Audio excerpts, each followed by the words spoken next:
My master was not immediately suited, but in a few days my new groom came. He was a tall, good-looking fellow enough, but if ever there was a humbug in the shape of a groom, Alfred Smirk was the man. He was very civil to me, and never used me ill. In fact, he did a great deal of stroking and patting when his master was there to see it. He always brushed my mane and tail with water, and my hooves with oil, before he brought me to the door, to make me look smart. But as to cleaning my feet, or looking to my shoes, or grooming me thoroughly, he thought no more of that than if I had been a cow. He left my bit rusty, my saddle damp, and my crupper stiff.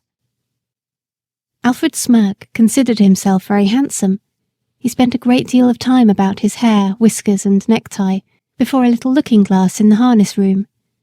When his master was speaking to him, it was always, yes, sir, touching his hat at every word, and everyone thought he was a very nice young man, and that Mr. Barry was very fortunate to meet with him.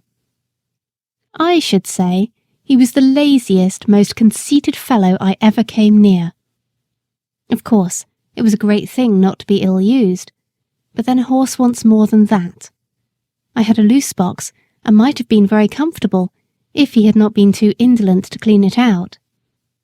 He never took all the straw away, and the smell from what lay underneath was very bad, and the strong vapours that rose made my eyes smart and inflame, and I did not feel the same appetite for my food.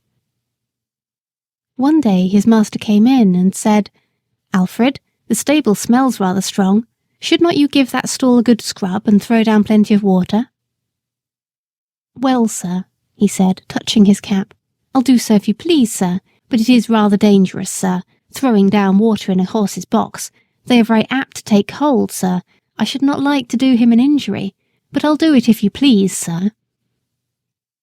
"Well," said his master, "I should not like him to take cold, but I don't like the smell of this stable.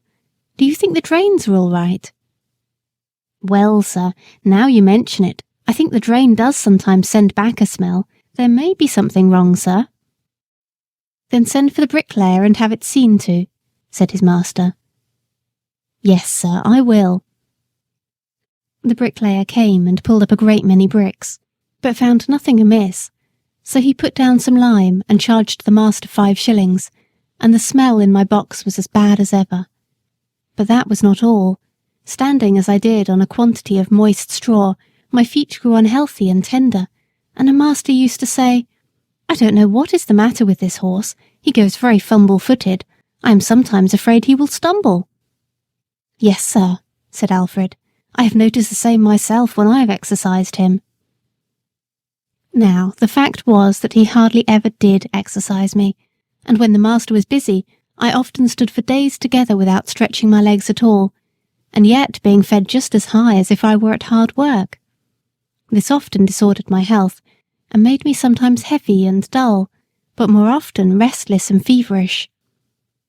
He never even gave me a meal of green food or a bran mash, which would have cooled me, for he was altogether as ignorant as he was conceited.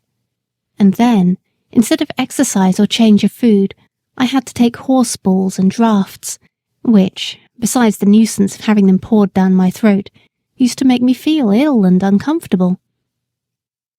One day, my feet were so tender that, trotting over some fresh stones with my master on my back, I made 2 such serious stumbles that, as he came down Lansdowne into the city, he stopped at the farrier's and asked him to see what was the matter with him.